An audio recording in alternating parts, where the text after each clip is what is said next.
Welcome to our live where we explore the latest trends in talent management and human resources. Today's episode is going to be a real game changer as we dive into the fascinating world of ChatGPT, the chatbot that's revolutionizing the way HR departments are managing their workflows. Get ready to take your HR game to the next level as we discuss the cutting-edge technology behind ChatGPT and how it's streamlining the recruitment process like never before. Guess what? That intro, written by ChatGPT. That is what we got when we asked it to write an intro for today's Team Live. Kind of cool, right?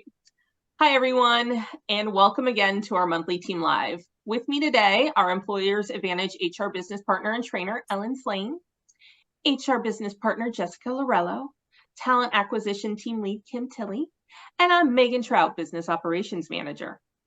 Well, let's dive into ChatGPT some more and see if it's a risk or asset in the workplace and what it means for HR and small businesses. Throughout this live, we'll explore ChatGPT, how it can be utilized in HR functions, including some real-world examples of how organizations are currently leveraging this technology to improve their HR processes. Additionally, we will discuss the potential risks and challenges associated with using ChatGPT in HR.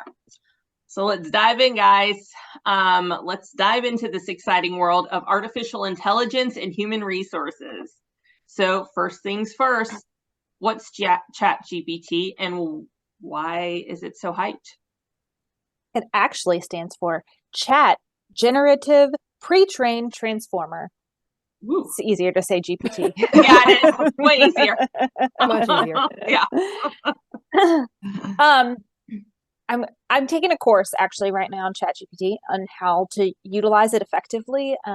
And I highly recommend. I think that if you want to stay on top of new technology, you have to take a training course. I don't care if you're 20, if you're 15, maybe not if you're 15, maybe you just figure it out when you're 15. Yeah. But if you're 20, if you're 30, if you're 35, I don't care how old you are. Like I've been playing with ChatGPT on my own, but then taking this course, it's like taking it to the next level. You learn behind the scenes. And so basically what this is artificial intelligence. So we hear AI. You can open your own ChatGPT account at openai.com. Not promoting it, just sharing with you where to do the things. Yeah, where to go. Non-endorsement. Not the $60 app. Right. And when you go actually to the homepage and you log in, there are 3 columns. One is examples, and it gives you examples on how you can actually use ChatGPT. You can type in anything. It can give you Excel files. It can give you, I'm going to tee you up, Kim. It can create a resume for you. It can answer your interview questions. The other column tells you its capabilities. It tells you exactly what it can do, and then it tells you its limitations. And some of its limitations are, it says like, this is a machine learning algorithm. So like basically the more information people feed it, the more it learns. And the ultimate goal for this AI is that it responds with feelings like a human.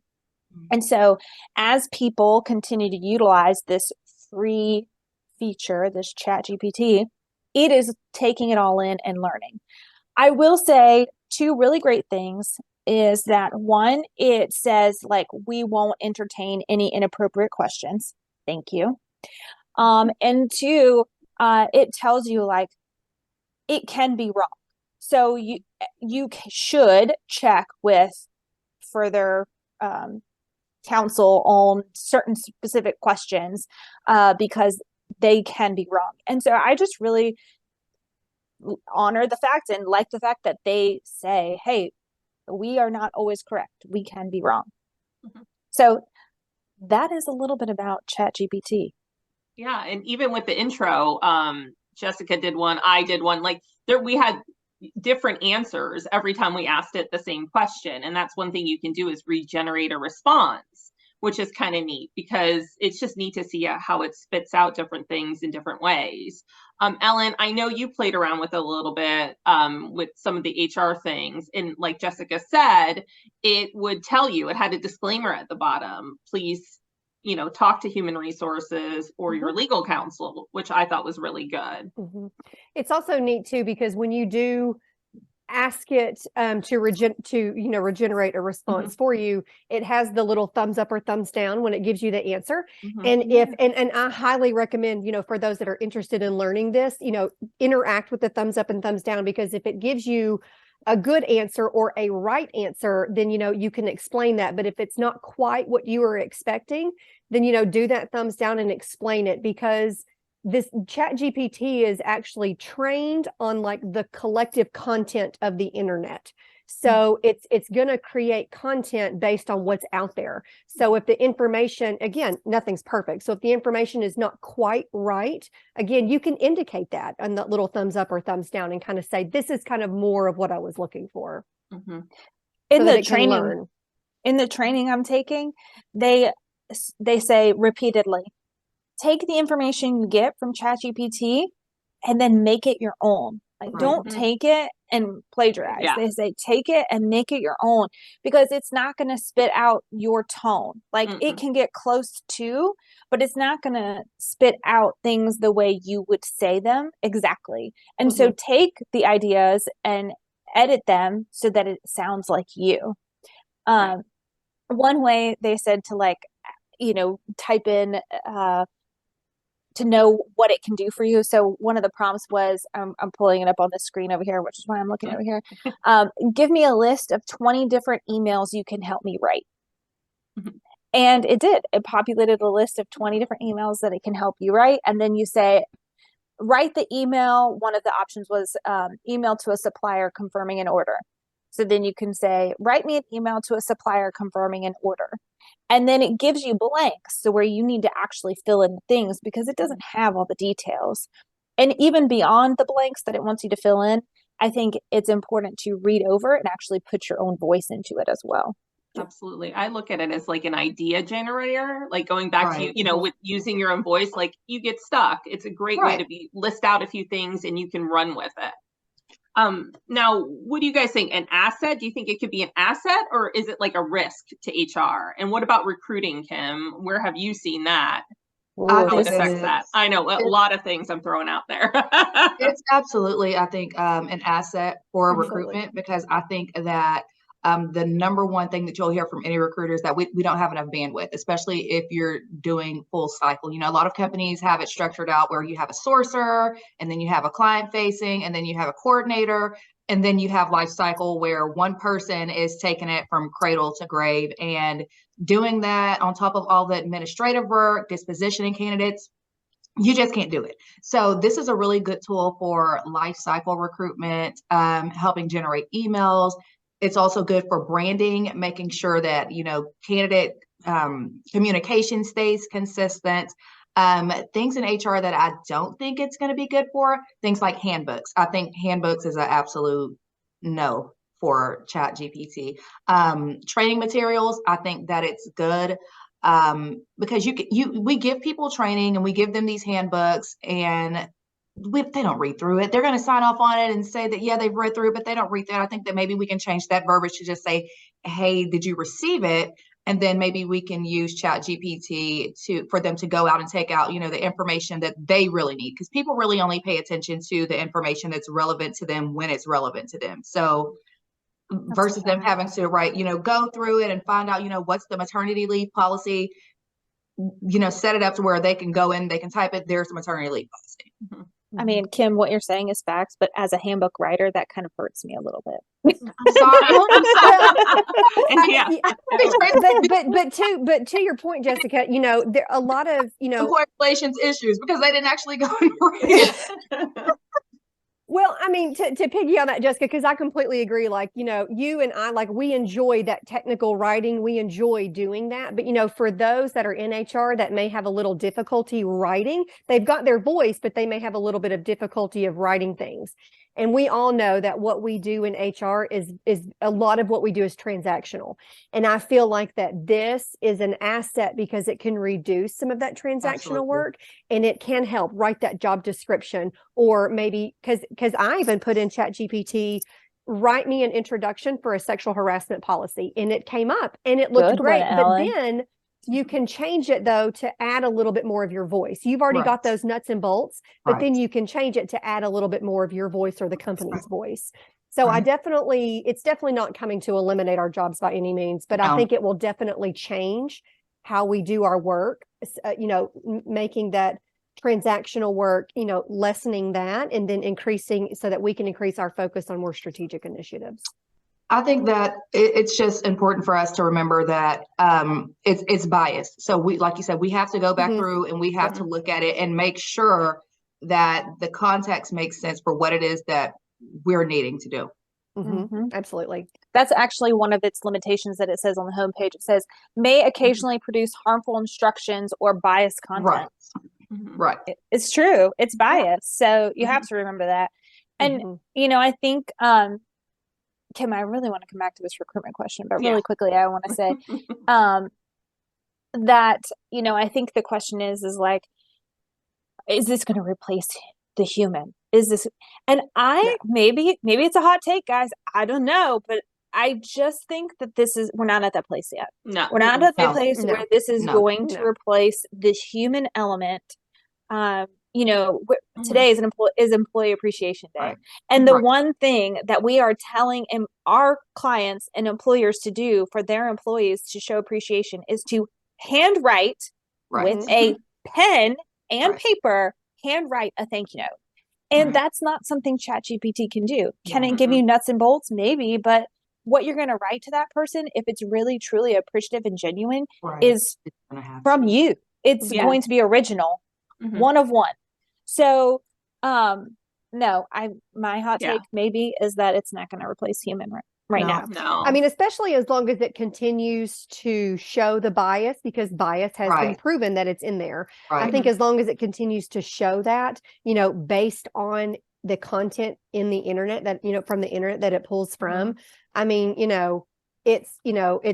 there still is going to be that human element. Absolutely. Because you always have to make sure that regardless of what you're asking it to generate, you've got to make sure that, like what you mentioned, Kim, that it's on brand with the company and on brand with company core values. Right. And I think that, going back to that, because going back to the handbooks, actually, we have clients who come back and say, I want a fun handbook. And we understand that's what their culture is. But we understand, like, they wanted to read a little bit easier and fun. And it's like, while we have certain pieces we have to use the wording for, we do try to make it so it reflects their company culture. And I think that's where something like AI, it might be a little fun, but is it going to be the tone of the company? Absolutely. I mean, fun for a handbook. I know, that's what people think. What does that it's mean? not the wording, people. It's an oxymoron. It is. I gotta tell you. Okay, sorry. I just fun. Huh? See how fun. Yes, fun. I want it more fun. I will say, when using it with recruitment, though, I think that recruiters are going to have to do a better job at familiarizing themselves with legal and compliance. Because there is a lot of processing, and different type of transactional works that this could take the place of. And if you're not, a person who's deeper into it, consistently gaining more knowledge about it, and you're just literally a processor, you're going to be easily replaceable. Can you give me an example of that? Yes. So if you're a recruiter that does not source, you're not going out looking at market data, you're not having those consultative type conversations with your hiring managers and saying, hey, we need to change this strategy, we need to move this, you're going to be gone. If you're just posting jobs and praying and going through the applicants and that's it, and that's all you've been trained to do, and that's all you know how to do, and you can't look at a job posting or maybe something for a client who is governed by OFCCP and you don't even know what you're looking at, you're not valuable. We can hire anybody to go through and look at applications. We need somebody who's going to know the difference between, hey, this job description is going to get us sued and who's not. What about for our clients who, Ellen, I see you're just sitting. You're fun. You're fun. What about our clients who don't have recruiters, or they, and they're doing it themselves? Like, what are some things that they should be aware of as ChatGPT starts to become more popular? that it's biased. I think that they have to remember that it's biased, and that if this is going to be your main thing for recruitment, you need some type of legal partner, somebody looking at it, because, you know, if you go in and somebody says, well, hey, this question that they asked me was discriminatory, I didn't get the job, and I think that I didn't get the job because of that question that they asked, I got it from ChatGPT, that's not going to hold up in court. I see. You're not going to be able to go back and say, well, I Yeah. got it from ChatGPT. You need to talk to them. Mhm. That's not going to work. And I just think that they need to remember that they're responsible for whatever they put out there, regardless of you got it from ChatGPT or you work with an Yeah. outsourced business partner. You're going to be responsible for it in court. So make sure that whatever you're putting out there, you know, kind of diminishes your risk of legal and financial ramifications. Fair enough. So I was coming at it from the employee standpoint as like, I can create a resume in there. I can come up with answers to the interview questions in there. Like, You know what? Kim, you're They've been interviewing doing me that. and I type that question that you've just said. Oh, and I'm stalling and I'm saying, oh, that sounds like a really great question. I'm typing it in ChatGPT as it's generating an answer. Like, how do I know that the answer that they're giving me is not You know? a word I can't say on how this is it going to chat? be? And it's Well, not going to know so- you too, Jessica. It's Right, not well, going to be like, I know Jessica. So to You'll that know. point, so Mhm. to that point, Jessica, Kim, when people are interviewing, should that be a question like, did you use any sort of AI technology assistance in answering your questions and creating your resume and completing this Can it be? application? Yeah. And We ask? can you ask that? And then and if you find out later that they did, can you hold that against them as not being truthful during the recruiting process and withdraw an offer? No, I work ask with them? really smart people. I work with You- such smart individuals. Okay, You go. can ask them, but it's going to be a complete waste of time. It's not going to Yeah. go anywhere. Number Oh, one, because- if they've used it, they're going to lie and they're going to say no, because why would they say yes? Mhm. And people have been using other people's resumes and lying on resumes forever. You really aren't going to know. Yeah. So that's not really, you know, it doesn't make a difference. I mean, where I was previously, I mean, it was a thing. We have literally had a candidate sit and do a screen and they forgot to hang up the phone, and we're still on the phone and we can hear them talking to the other person about what they owe them for doing the interview. Candidate fraud, you can't. Yes, it's real business, especially in certain industries like the pharmaceutical industry. It's a literal business. People pay for it. There are certain areas where it's a really big thing. Houston, Charlotte, it's really big. Atlanta, it's really big. It's a lot of fraud candidates and pharma coming out of those areas. But to your question, how do we know that they're not typing in the questions? It's been happening for so long before ChatGPT that we're privy to all of that. Like, we can hear the keystrokes in the background. If it's taking too long, like it's always so obvious. I actually screened a candidate yesterday for an HR admin question, and I can tell you she was a fraud candidate. And this is how I know. Resume looked really good. It was really strong. But I asked her to tell me how she goes about identifying candidates. What is her strategy for identifying candidates? So a person who's actually done recruitment would have answered that question as in, you know, I go through LinkedIn. This is how I source. I build Boolean strings. I may post on Indeed, job fairs. That's a strategy. She did not tell me a strategy. She gave me a process. She said, well, we get the applications in, and then I call the candidates, and then we schedule an interview, and that's how we know that they're qualified. I said, no, that's not my question. My question is where do you get the candidates? How do you find them? And she gave me the exact same answer. That's how you know that this candidate isn't real, because they've typed in specific questions, they've gotten specific answers, and they have rehearsed those answers. Or maybe the answer is good, probe a little bit. So it takes a little bit more effort on the questioning side. Like, you have to probe, because they're not going to be ready for all of those probe questions. If they've done it, they should be able to tell you step by step how they've done it. That's the takeaway, right? Yeah. Like, Yeah, it's not you just a gotta one-liner probe. question. You got to No. probe a little bit. Well, You got to you ask a have to follow-up probe. to the follow-up to the follow-up. Right. That's the question behind the question. But with saying that, you have to be consistent with your questions behind the questions, because if you fall inconsistent, Oh, then you're at risk. So even your probe questions have to kind of be structured so that everybody's getting the same interview. Yeah. And I kind of go back to, it's an idea generator, ChatGPT. Like you Correct. haven't interviewed in a while. You want to like Right. get going on some questions and be like, oh, maybe they'll ask me this, sure. Right. Like use it, get some questions, Right. see what you would respond with. But don't think you can just like utilize it during an interview. Like I said before, they're not going to know how Jessica talks, how Jessica thinks, Right. and it's not going to replace people. So, all right.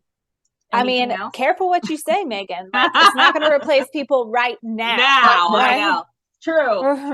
Right 30 years now. from now, we'll talk, but no.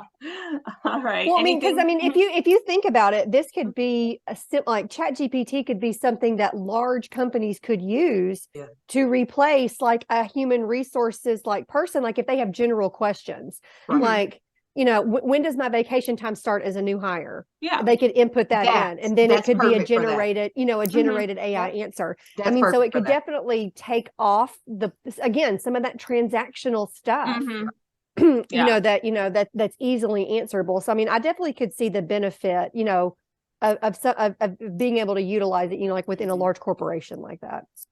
Well, I just want to share that I went ahead because I can't end anything on a normal note. But I asked it to write a short poem about human resources. You ready? You ready for this? Human resources, oh so kind, supporting us with heart and mind.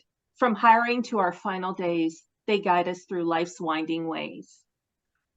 Guys, that's what we're here for. Just guide you through your winding ways. Beautiful. All right. Well, thanks everyone. Once again, that was a fun discussion. I figured it would be. So I feel like we'll be talking about it again in the future. But I hope everyone has a great day. Thank you all. Have a good one. Bye. Bye.